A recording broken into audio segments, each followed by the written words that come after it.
There's cardamom hot chocolate and tea. Anything else, Adri? Decaf coffee. Decaf coffee in the back. Help yourself to that. And then we've got ginger snaps and other fancy things. So you guys are welcome here tonight. Make yourselves at home. I think you're going to enjoy what we've got. So I want to introduce Lanier Ivester. So Lanier is the author of Glad and Golden Hours. Can I see?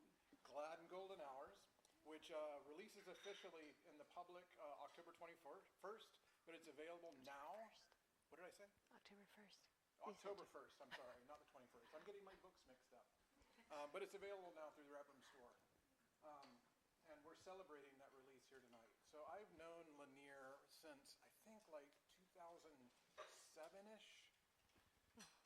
In the early days of the Rabbit Room, there was this person that I noticed kept commenting on things and just had wonderful things to say. And I clicked on her name to find out who is this person. And it took me to her website.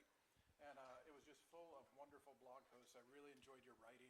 And so we invited you to come write with the Rabbit Room, which was the beginning of, our relationship, I guess. And then it wasn't long after that I met my wife, Jennifer.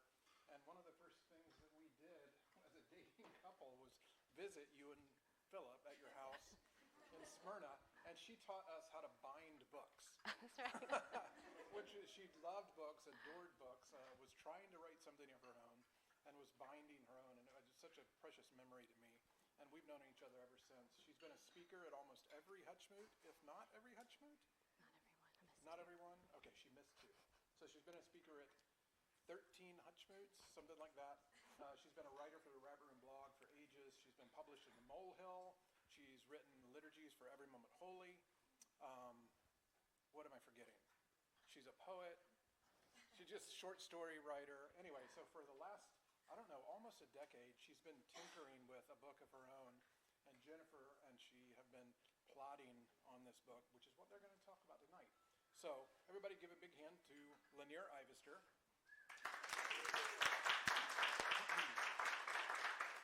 And then the other person that I need to introduce is Jennifer Trafton, who's sitting over here, and she'll come on screen here in a minute. So Jennifer is my wife, of whom I'm very proud.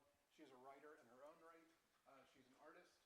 And this book is kind of the biggest art project she has ever taken on. It's full of over 200 illustrations, I believe, handcrafted by her over the last several years. And it's just been a real labor of love that's born out of their friendship. And I'm looking forward to you guys hearing a bit of that story tonight. So please welcome illustrator Jennifer Trafton.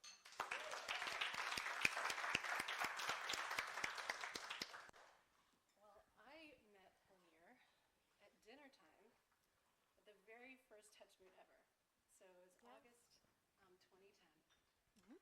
And we just happened to sit at the same table together and figured out pretty immediately that we were kindred spirits, Yes. sailors, loved all the same writers, and that friendship has just been one of the treasures of my life over the past, 14 years? Mm-hmm. Oh my goodness. 14 years. And in all that time that I've known Lanier, she's talked about she wants to write a book, and she's written several over the course of that time that haven't been published yet. And we kept trying to think of a project we could do together someday. We started one, and oh no, I knew I was going to do that. Make sure mine's on. When is a red light? Can you tell, Andy? Okay. Okay, sorry about that. So, can you hear Lanier, Andy? me? She's okay. Make sure. So we've been trying to come up with this project we could do together for a long time, and this ended up just being the perfect thing. So today is my honor to watch Lanier unbox her very first book. And I'm so proud of you. I'm so excited to get to be part of that experience with you. Well, I'm proud of us. This was definitely a joint project. And it's been a labor of love. If ever a book was born out of friendship, it's this one. So I get to put Lanier on the hot seat tonight and interview her, which I'm much more comfortable doing than the other way around. So I want to start with your childhood.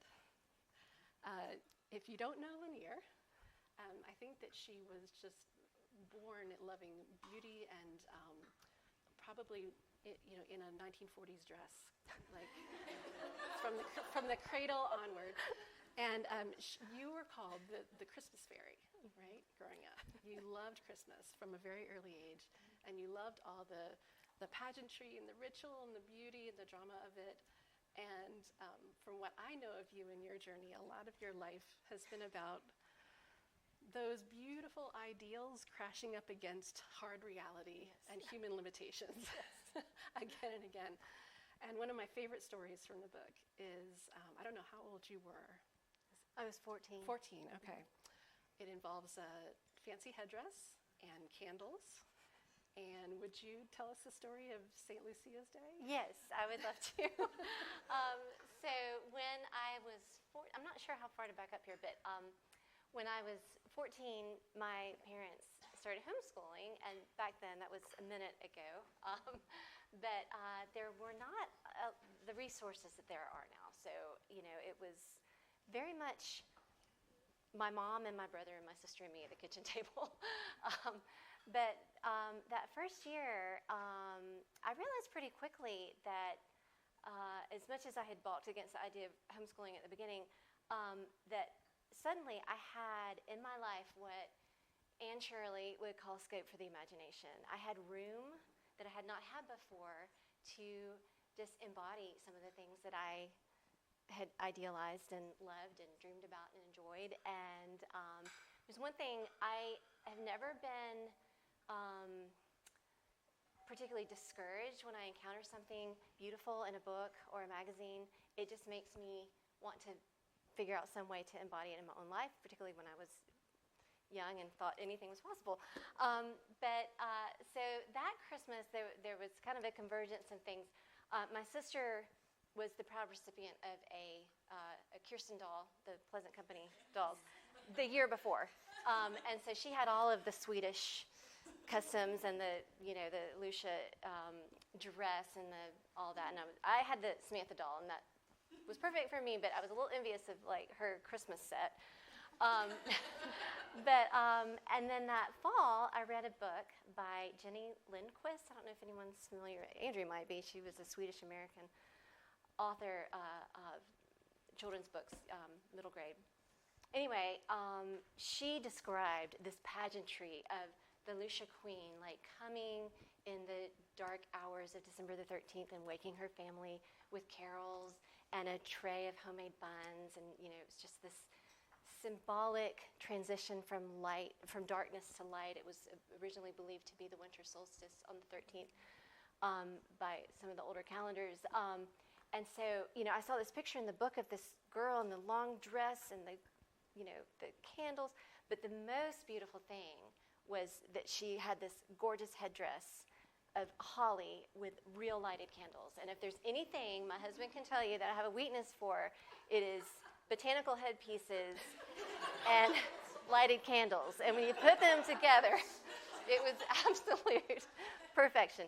And so I came up with, my mother, was 3 months into homeschooling. She was already getting really burned out. And I said, I have an idea. Let's, Liz, my sister, and my brother Zach, and I could each do a Christmas project, and we'll choose a country, and we will do a presentation for the rest of the family on this country. Of course, I had already chosen my country. And my sister was a little bit miffed that I had beat her to Sweden, but she was good-natured about it. So anyway, my brother and sister, and I write about it in the book. They did their projects, which had their own humor. But when it came time for me to present my Lucia Queen radiance to my family,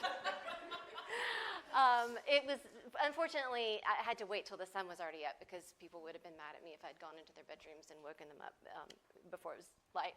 But so my family was all waiting in the living room, and I brewed my Swiss Miss hot chocolate, and I was so excited. I didn't know the Swedish carols, so I just picked one of my favorite carols that I was going to sing. And when the time came, I pulled my wreath that I'd made out of hiding, and the candles that I'd, pinched from my mom's candle drawer and lit them and put it on my head and went walking as slowly as I could because I didn't want the candles to blow out, through the house and into the living room with my tray and singing, and I just knew my family was just going to be agog, when I walked in, and they were. My mother could hardly speak. And before she could say anything, this trickle of hot wax just like seared the wreath into my head. And the problem was that I had made the wreath out of cat briars, like vines, that I had seen growing out my window, and I thought that they had pretty little tendrils and everything. Well, they have thorns. And so it was not exactly what I was expecting, or what they were expecting. But my mother convinced me to blow the candles out before I finished the rest of my presentation, which was kind of sad, but I was really ready for the wax to stop. I thought that wreath was going to be connected to my head for the rest of my life. We did have to cut it to pieces to get it off. I was like, how did you get it off? Yeah, we had to cut it apart. I had to keep my head in the sink with hot water, for. So did you learn your lesson after this? No. Well, you have that and many other stories of growing up in the Adams family, and how much Christmas meant to you. And the book is dedicated to your mother, Claudia Adams. And she's been the inspiration for so much of, not just the book, but the way that you are a host and the way that you think about the home and hospitality. And she passed away during the writing of this book, which we'll talk more about later. But when you look back at all those years, Christmas in the Adams house, what are you still trying to preserve today of that time? What are the things that you're trying to pull out of that past and keep nurturing in the present? So I love that question, because the things that were special about Christmas in our house were special about everyday life in our house. And Christmas certainly augmented it. But my mother was so good at curating our family traditions, but letting them be organic at the same time. And because she had that level of intention without it being burdensome, it gave my brother and my sister and me this continuity and connectivity that persists to this day. And that's really special because it's something that it's difficult to put into words, and that's why these traditions that we held as a family express things that we couldn't necessarily otherwise.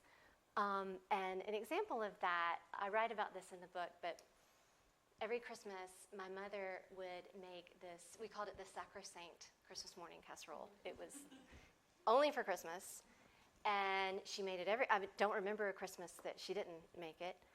And when you would smell the sausage cooking on Christmas Eve, you would just get so excited because you knew, it was all coming. And that was just such a signal, to all of us. And I remember after I got married, I asked her for the recipe, and she would not give it to me because, well, for one, she wanted us to come there for breakfast. but also, I think she was afraid of me using it for other times that were not Christmas. I really think that was the big concern. But the sweet irony of that is this past, was it May, Philip, that we, my siblings, we live very far apart, and back in May, we were all together in one place for a week of family vacation. We hadn't been all together since last summer, and it was just a really, really special time, and I was looking forward to it so much. And the first morning that we were all together, it was a Sunday morning, and wasn't planned, but everybody just spontaneously started pulling presents out of their bags and, bringing presents to everybody because, there had been birthdays and people had gone on trips and picked up little things for each other. And so there was this huge, present jamboree in the living room. And I was just kind of laughing in the back of the room because I knew what I had planned for breakfast.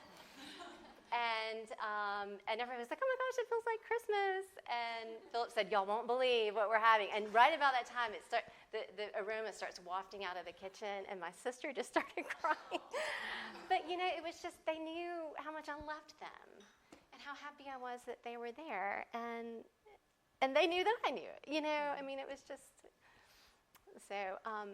But another thing, in a different vein, my mother was so good at embracing imperfection. And Jennifer knows me well enough to know that is not something that comes naturally to me at all. But Mama was just so good at taking a situation that did not go the way she planned it to go, or that went very seriously awry, and turning it into a really funny story. And my parents they both had an incredible sense of humor. They both loved to laugh. But my mom loved to laugh at herself. And not in a self-demeaning way, but in just a really delightful way. And what she, I grew up in a very story-centric storytelling culture in our family. And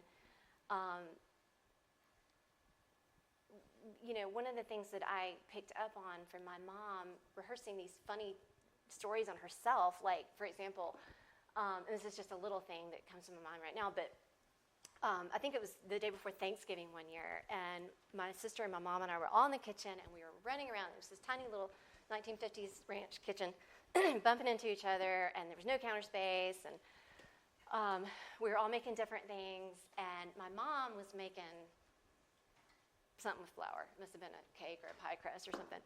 And she had the mixture on the counter, and she had all the drawers were open in the kitchen, and she reached into the flour canister and got a spoonful of flour and dumped it in one of the open drawers rather than in her mixing bowl. And she just, well, Claudia, but she loved to tell that story on herself, I was just doing too much at one time. But, she taught me that imperfections are what make life interesting. And so, that's something that I want to welcome into my home, even if that's not something that, with my personality that comes as naturally as it did to her. Mm-hmm. So. Well, speaking of imperfection, I think that leads into a more serious example, which is, I don't remember which year it was that you had a house fire. 2017. I'm sure you have it seared May into your the memory. 26th. Yeah.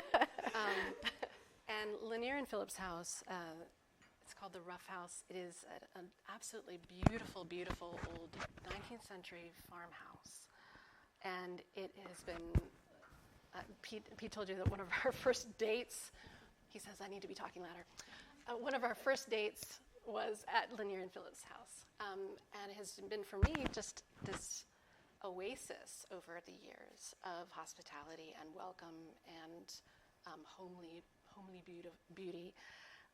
And in 2017, there was a dryer fire, and you were forced out of that house for a year, lived in a camper in the backyard for a year while all your possessions were basically in storage or being cleaned. Or in the dumpster.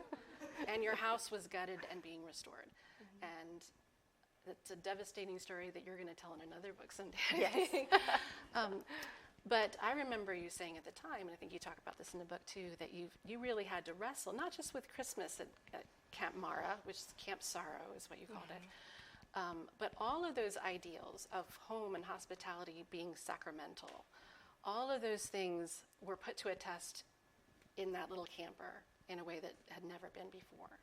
And you had to wrestle with the fact that if it's not true at Camp Mara, it's not true anywhere. Mm-hmm. So that Christmas that you spent at Camp Mara, what was it that was still true? what was it that, amidst like all the traditions and stuff that went out the window and your beautiful house and your dishes and everything else, what still mattered? Well, Jesus came. That was crystal clear. And how much we need a Savior. Yeah. That was a situation that really took me to the ground in so many ways. And I was desperate for Jesus that Christmas, and I realized how much I need him.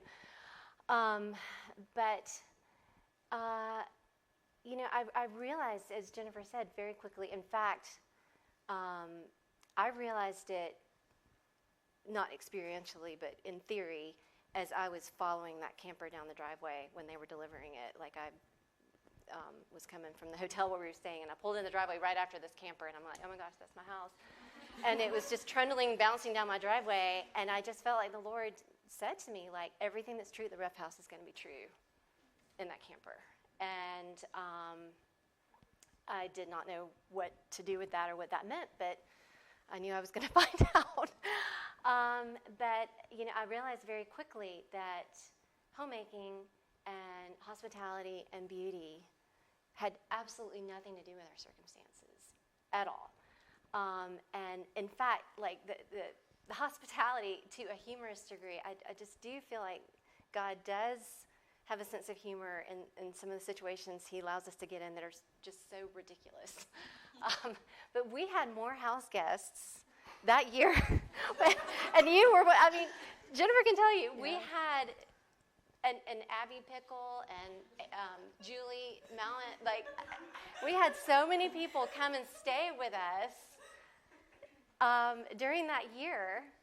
And of course, we were in this camper, and so we had to bring, the camper was provided by our insurance company, so it was like a great big 34-foot camper, and we have a 24-foot vintage Airstream.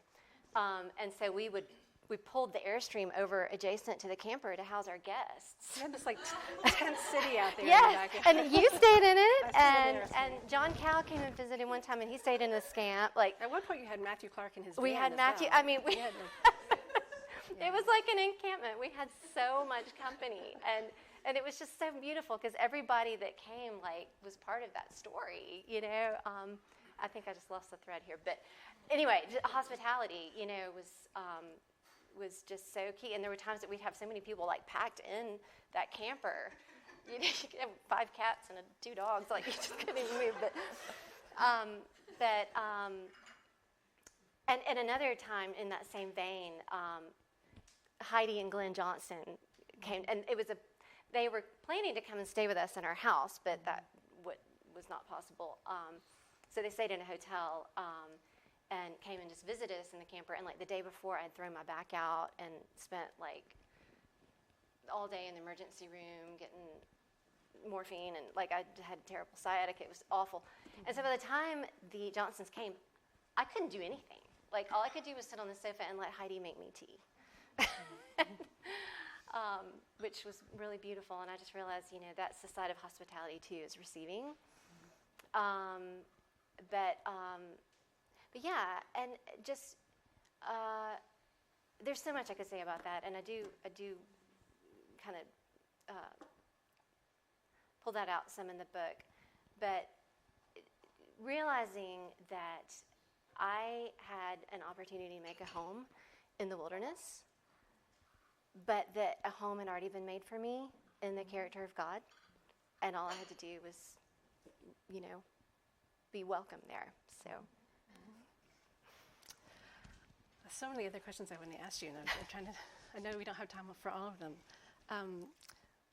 This book is called Glad and Golden Hours, which sounds very happy, feel-good, cozy Christmas book. It's got recipes, got crafts, got all kinds of things like that. But there's also a lot of loss and grief that you talk about throughout the book.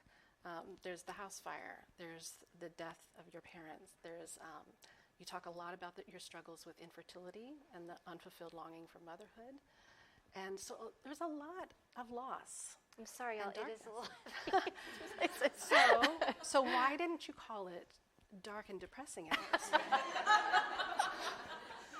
Why? Well, if y'all will humor me, I'm just going to quote the verse that this phrase is from, and Jennifer illustrated it so beautifully in the frontispiece. But if it's okay, I'll just go kind of back to the origins of that phrase, because that is a very legitimate question, and one I've asked myself too. So the title of the book comes from, I think it's the third verse. It's a lesser-known verse from Edmund Sears. No, One of the two. Anyway, who wrote "It Came Upon the Midnight Clear," which I think is just one of the most beautiful carols. But you don't often hear this one, and I will try to quote it from memory. I might need some prompting, but this verse goes, "O ye beneath life's crushing load, whose forms are bending low, who toil along the climbing way with painful steps and slow. Look now, for glad and golden hours come swiftly on the wing. Oh, rest beside the weary road and hear the angels sing." And that, from my girlhood, like that verse just really captured my heart and my imagination. But I think what I'm really trying to point out here is that those glad and golden hours are not so much the destination as an arrow, pointing to a reality that we cannot experience in its completeness this side of heaven, but that doesn't mean we can't experience it in places and in ways and in tangible ways. That just because because we don't have that completed reality doesn't mean it's not real. But also the fact that this book comprises both Advent and Christmastide, which I think that we, in our culture, we get robbed of the golden part, of the season, because Advent is a space that holds our grief, and it's supposed to be that way. I mean, we have lots of Christmas parties and fun things that happen during Advent too, but Advent is a place for our grief and our questions and our longings. But Christmastide makes room for our joy. It's a feast.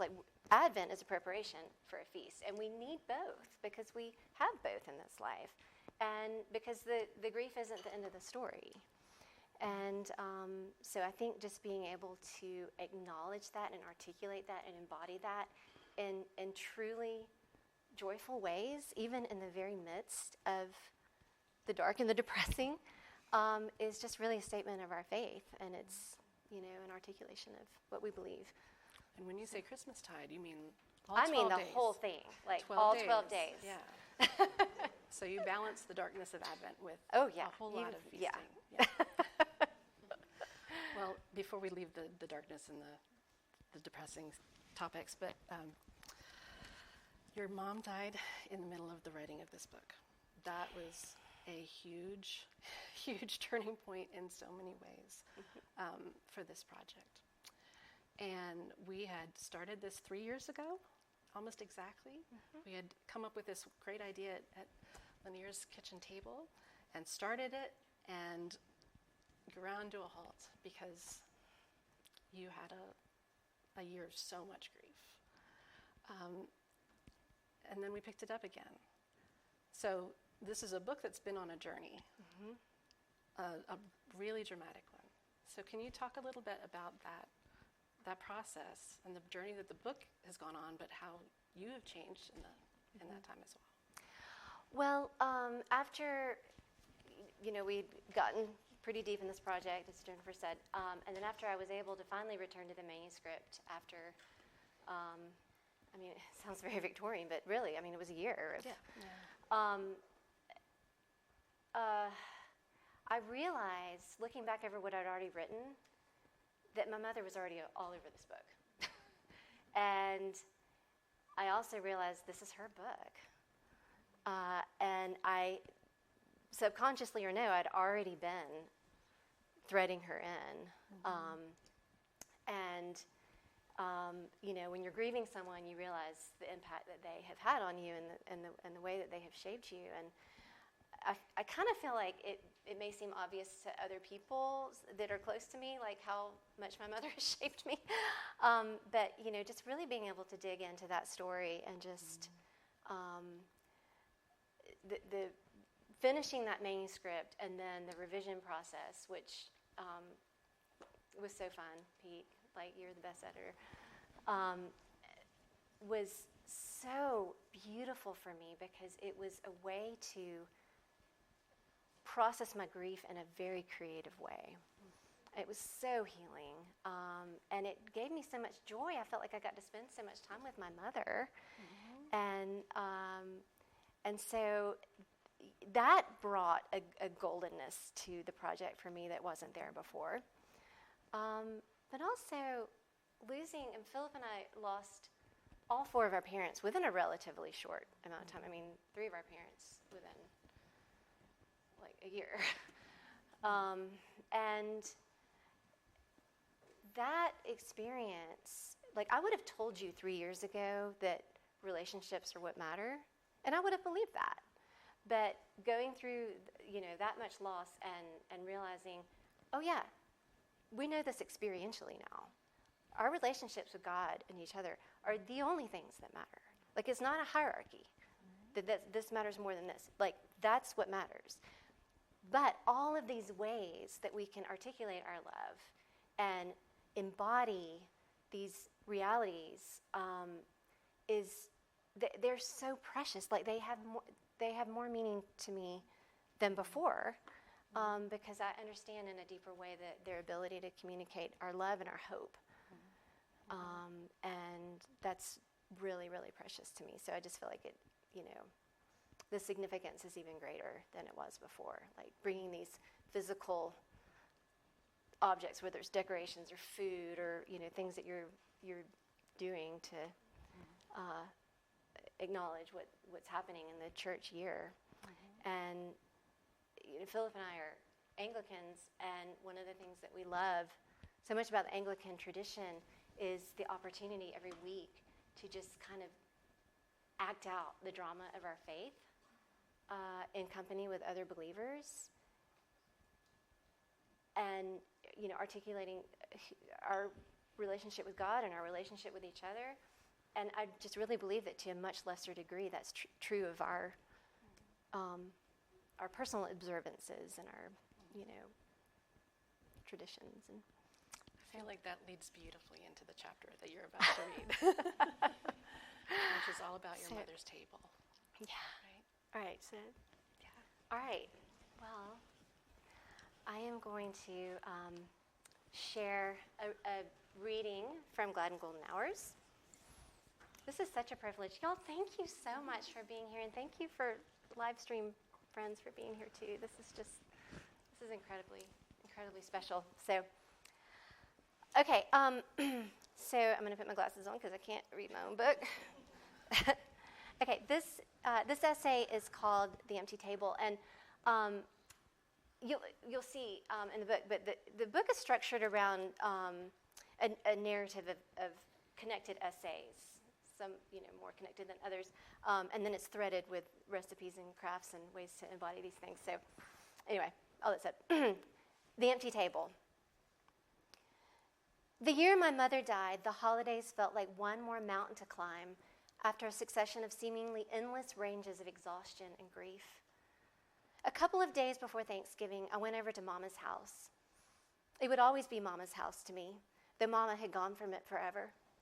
And as soon as I opened the back door, the emotions rushed over me again.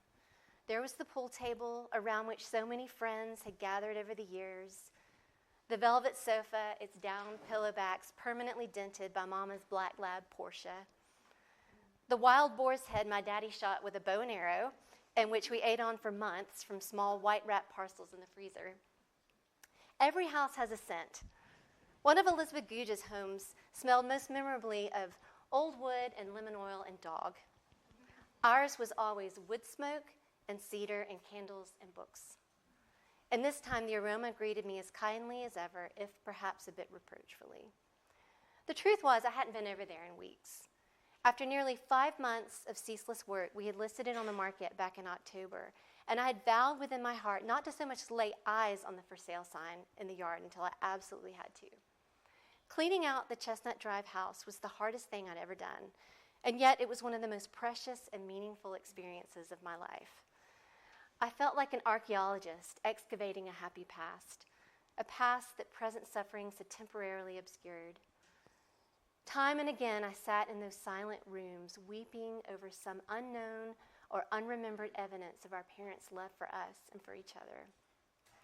Cards and letters, prayer journals, Bible notes, book inscriptions, baby spoons, and bits of broken china carefully glued back together. In a stash of gifts on the floor of my mother's closet one day, I found a plaque that I knew she had intended as a Christmas present for me. Courage, dear heart. After mopping my eyes, I hung it on a nail in the now empty wall in the den beside the pool table, and it was the last thing I took out of the house with me when the realtor showed up with the lockbox and that odious sign. Today, however, I braved the silence and strange emptiness for two items. Mama's woven cornucopia, which I'd spotted months back in the storage shed, and Great Aunt Tiny's stylized painting of lantern flowers, which we'd left hanging over the fireplace in the living room. The former was requisite for my Thanksgiving table. The latter, I'd realized, would look lovely in my front hall. Up in the storage house, I secured my prize, and back in the living room, I gently lifted Aunt Tiny's painting off the brick wall. Then I wandered through the quiet rooms, closing closet doors realtors had left open, turning on certain lamps and turning off others.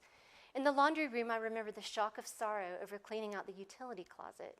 For in a real home, there is no such thing as the purely utilitarian. It's all sacred, down to the corncob holders and picnic napkins, the dryer sheets and the brooms. The only things left in the kitchen were the teapot and 3 cups that our agent had left for the staging, and Mama's kettle on the stove, which looked so natural there that it had naturally been overlooked. I smiled and left it. Coming through into the dining room, however, I nearly choked over the sob that rose in my throat. There was Mama's table, her favorite piece of furniture in the house, its homely pine surface dark with varnish and age. How we used to tease and roll our eyes every time she pulled out her point-and-shoot camera and later her cell phone to snap yet another picture of us sitting around that table enjoying a meal together. We're going to have the most boring photo albums on earth, one of us would quip. Who wants to look at a bunch of people eating? But Mama knew what the rest of us had to learn, that the best moments in life are not the exceptional ones, but the ones that it was easy to miss altogether. I thought now of all the jolly feasts we had shared there together, the first time Philip had come for dinner, the holidays and special occasions, the homeschool mornings when it was littered with books and binders and mugs of cinnamon lace coffee. I thought more recently of little tea times with Mama, or lunches of our favorite Chinese takeout. I thought of her ubiquitous camera. Even when Mama's illness had robbed her of the articulate conversation she was known for, it was still important for her to acknowledge the sacredness of this space, this domestic altar, as it were. Here, she would say, clutching the corners of the table with both hands and smiling at me with soft eyes. Right here. I know, Mama, I know. Packing up the photo albums a few weeks earlier, I had flipped through hundreds of pictures of us sitting around that table together, and it was far from boring. It was beautiful. One of the loveliest sights on earth, though I completely took it for granted at the time. In spite of the unreason of it all, I thought that we would always be going over there for dinners and everyday festivities, Christmas morning breakfasts and just because tea parties. I imagined that the big freezer in the laundry room would always be stuffed with dove and quail, rainbow trout, and sweet white perch from Daddy's hunting and fishing expeditions. I assumed that nothing would ever change. A few days later, Philip and I carried that table out under a sodden sky. Of course it's raining, he said. I don't mean to sound irreverent, I replied as we squished across the backyard, but this feels like the stripping of the altar. I had a hard time settling into Advent that year. I was seized with a weariness that seemed to seep from the recesses of my soul out into the very limbs of my body. Even with the delightful prospect of a house full of guests, both for Christmas Eve and Christmas Day, I found myself paring back lists and tasks that would have been easy to manage in a less demanding year. I had the beautiful liturgies and traditions of my church to carry me, and the company of faithful friends, both new and old, with whom to make this sacred pilgrimage. I had my hymns and carols, my poetry books, and my prayer book, a few cherished decorations sacred to Philip's and my story, and a few newly assimilated treasures sacred to the story of the family in which I'd grown up. My heart was usually brimming with expectation this time of year. But as I sat in the glittering dark beside my Christmas tree in the mornings, I felt hollow. Every year I've asked Jesus to visit me and those in my care in a unique and specific way, to meet us in those places of our lives that most need tending. That year, however, Advent felt more like Lent, a tenebrae pall over the chambers of my heart. When I asked Jesus to come to remember me with some healing image of his love in my mind or in my circumstances, all I could picture was a small, dark enclosure, like the cell of an anchoress buried in the walls of a church. Then one morning I thought of something else, my mother's table. I'd snapped a photo back on that November day, but even as I reached for my phone to pull it up, I understood what it meant. That table was me, empty, barren, skinned to the bone with sorrow. I was completely depleted. And even as I was preparing to spread all these tables in the coming days for people I loved, this was a table I could not set. Please, Lord, I whispered into the silence of my den. I'm not even sure what it means, but please set this table. I had nothing to offer other than my emptiness, but it was enough. All that was required, in fact. I sensed that this picture was both an image and an invitation. I would like to say that Jesus laid that board till it groaned, and in a way he did. It was one of the sweetest Christmases we had known, not just in spite of, but in the very face of grief. The tender love of Christ was very real to me as I moved through my days and my preparations. It seemed at times as though a silent, sorrowful presence companioned me, holding space for my grief. At other moments, I found myself laughing gently with the Lord over the fact that in years past, I would have lost sleep over things like unfinished Christmas shopping and unwrapped gifts. But that year, my mantra was exquisitely clear. The only things that mattered were that he was with us and that we were together. Perfect imperfection not only ruled over all my preparations, it carried me when my preparations fell by the wayside, for everything else faded before a feast of such love. And I began to understand what it means for God to prepare a table before us in the presence of our enemies. For what greater enemy is there than death? On Christmas night, my gaze traveled over the merry faces crowded around our table, each alight with a common joy and a shared hope, and I exulted over the kingship of Christ it signified. We could laugh and be silly, groan over awful cracker jokes, tell funny stories, and savor special food, even when our hearts were breaking, because we knew where the story was going. Someday, when all things were restored, death itself would die for good and all. In another sense, I knew that the setting of that inner table would be a long process, one with which I could cooperate, but not dictate. Mama always used to say that it takes us as many days to recover from a trip as those in which we've been away. And perhaps grief has a parallel. Make us glad for as many days as you've afflicted us, the psalmist entreats. And I like to think that embedded in this request is the tacit acknowledgement that glad-making takes time. Grief is a capricious thing, and it has a heyday with archetypical loss. We will never, God knows, outgrow our need to be parented. But God, two of the most consoling words ever stitched together, does not leave us orphaned. He comes to us in our most quiet need, mothering and fathering us back to gladness, trading our mourning for the oil of joy.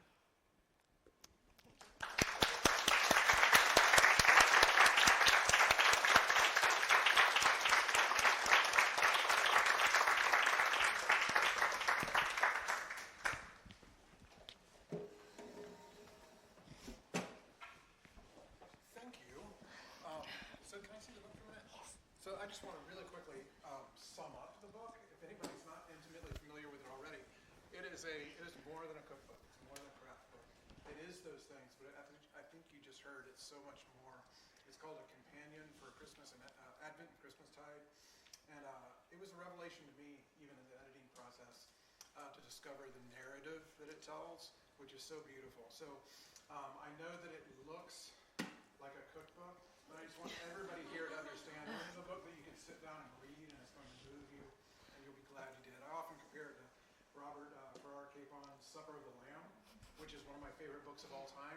And people say, oh, what is it? I'm like, well, it's a cookbook, but it's also theology, but it's also really funny, and it's just great stories, and you just have to read it. And people go, oh, so it's a cookbook? I'm like, no!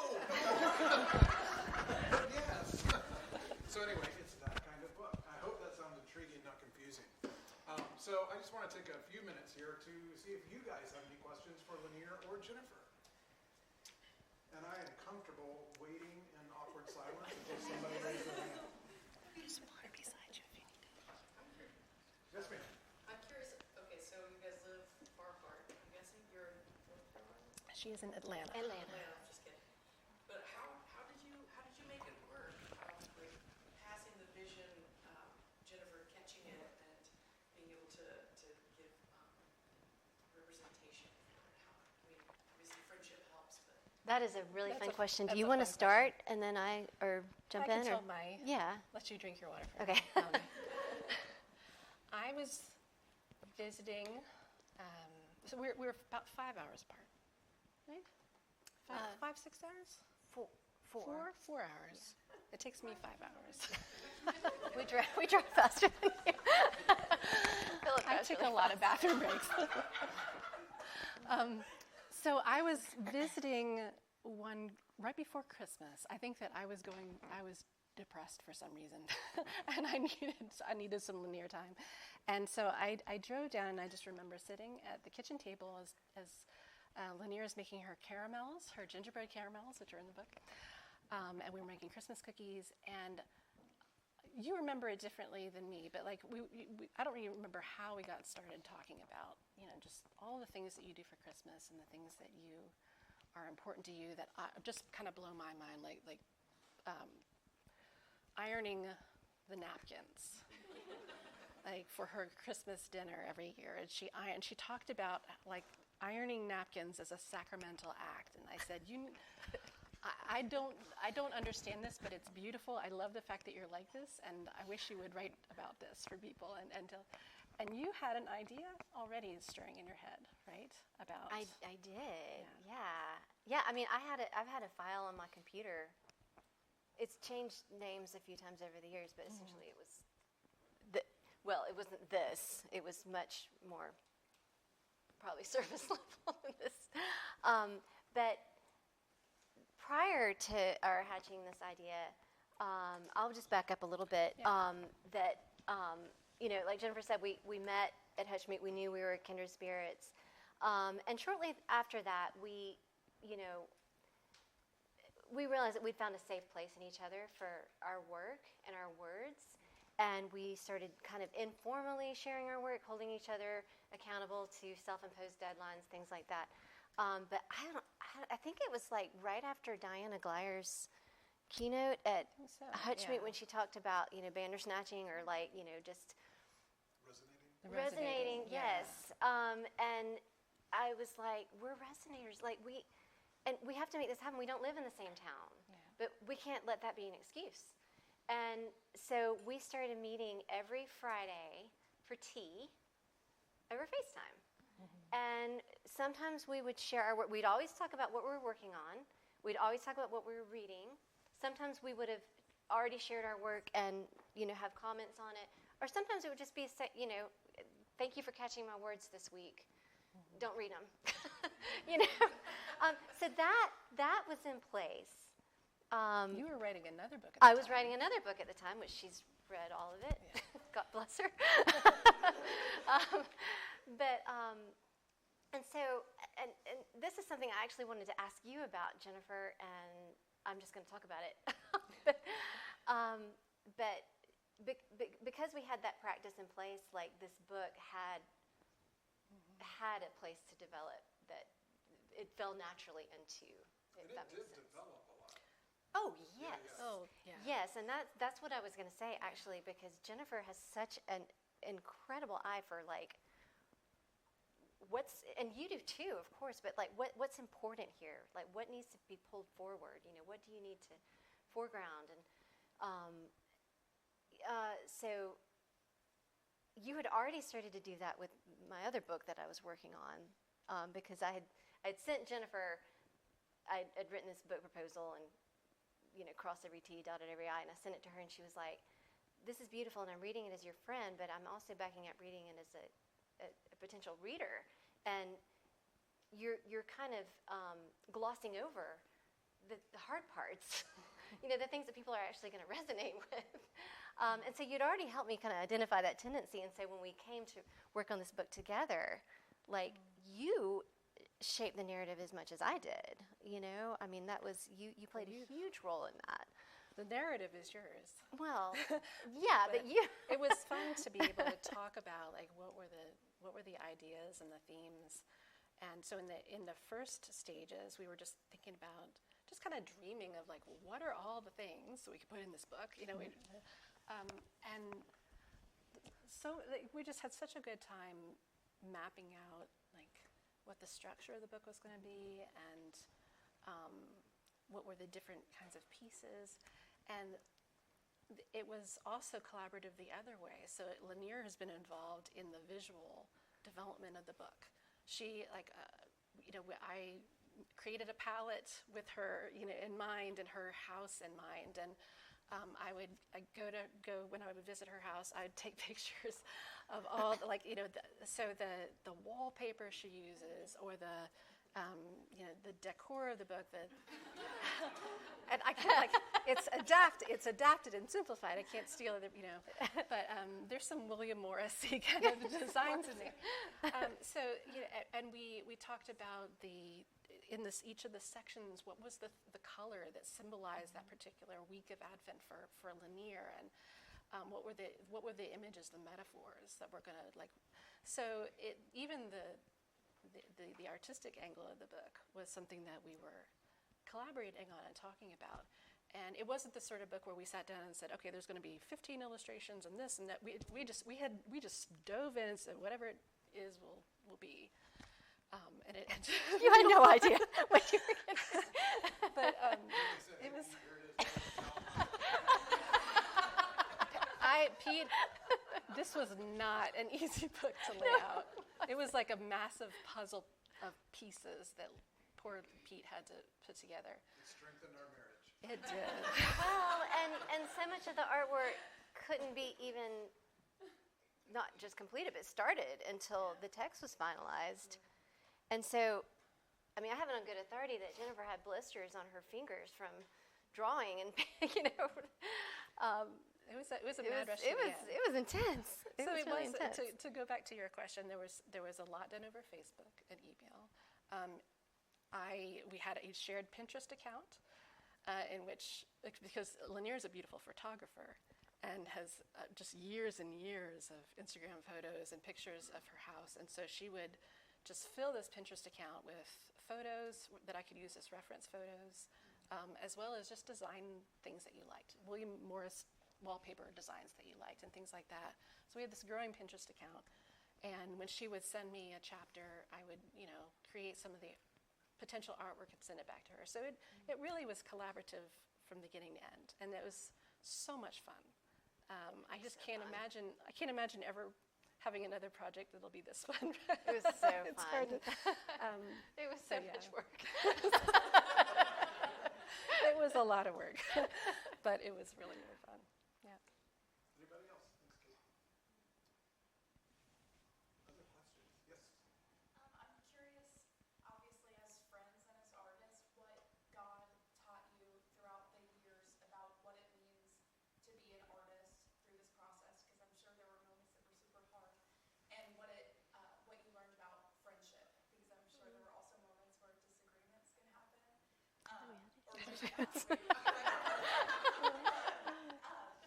what you learned about being artists and what God taught you about friendship. Can I make a comment? I know this isn't my show, but that raises, correct me if I remember incorrectly, but I seem to remember that the manuscript is mostly done, and then the house fire stuff got involved, and Jennifer, we had to kind of convince you, no, the house fire is part of this. Yeah. This I was very reluctant. and I feel like that was, resistant to that initially. You didn't see how that fit, and I think that's kind of getting it a little bit. Like there was a little bit of friction just to convince you, no, like this book needs to encompass that loss. I think I wrote you a long email about why it didn't, and you didn't answer it.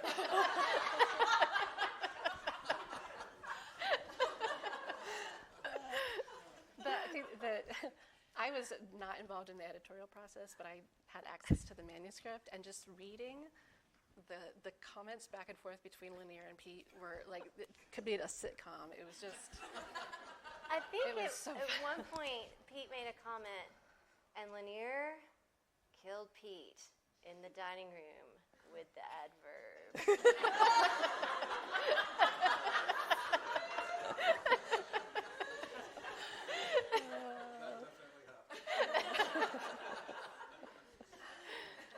so the question was, what have you learned about being an artist? That you have to bare your soul. Like, you can't hold back. You can't hold things back for another time. I mean, everything has its place, but you have to just open a vein. Is it also true that, like, I think as part of the creative process, you don't hold back, you let all that out there, but then you have to trust the people around you to tell you when to hold back. Oh, or when yeah. to push Yeah, forward. absolutely. Yeah. And I think I tend to be more reticent than otherwise. But yeah, exactly. And it's, and to that point, like, it is not a solitary journey. I mean, and I love, like, the Rabbit Room. That's what the Rabbit Room exists to manifest. But I feel like Jennifer and I had a beautiful experience of that in shaping this book, because neither one of us could have done it without the other. Like, this book would not be this book. It would not be in existence if Jennifer hadn't illustrated it. You know, it just.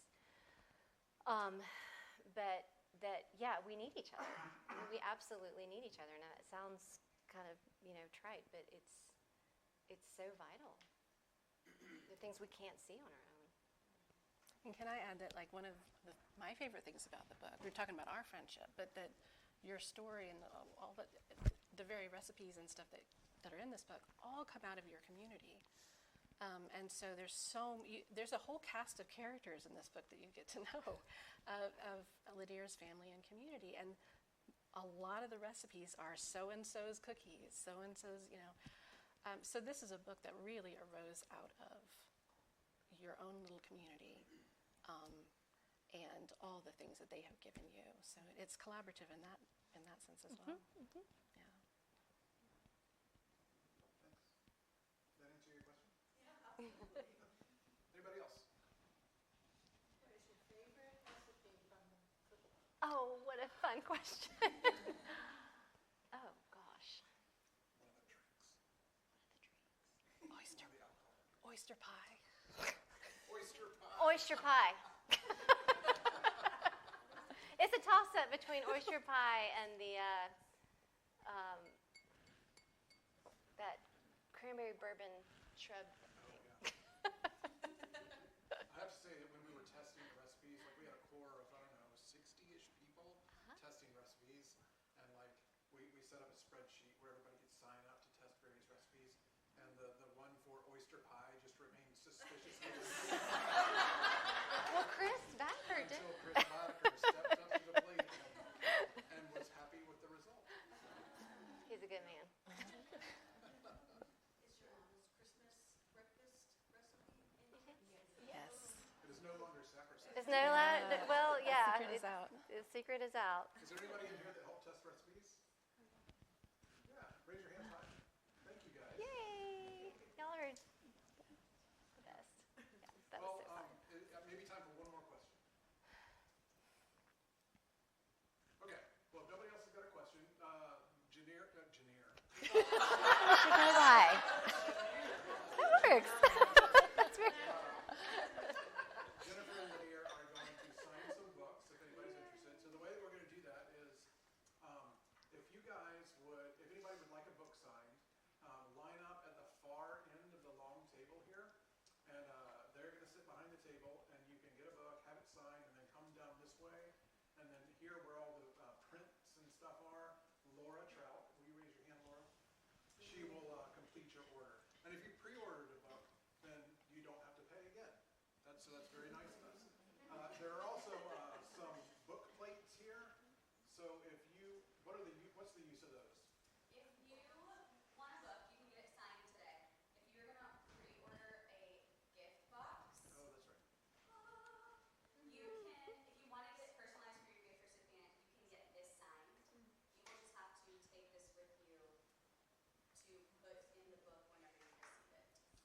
So let me explain.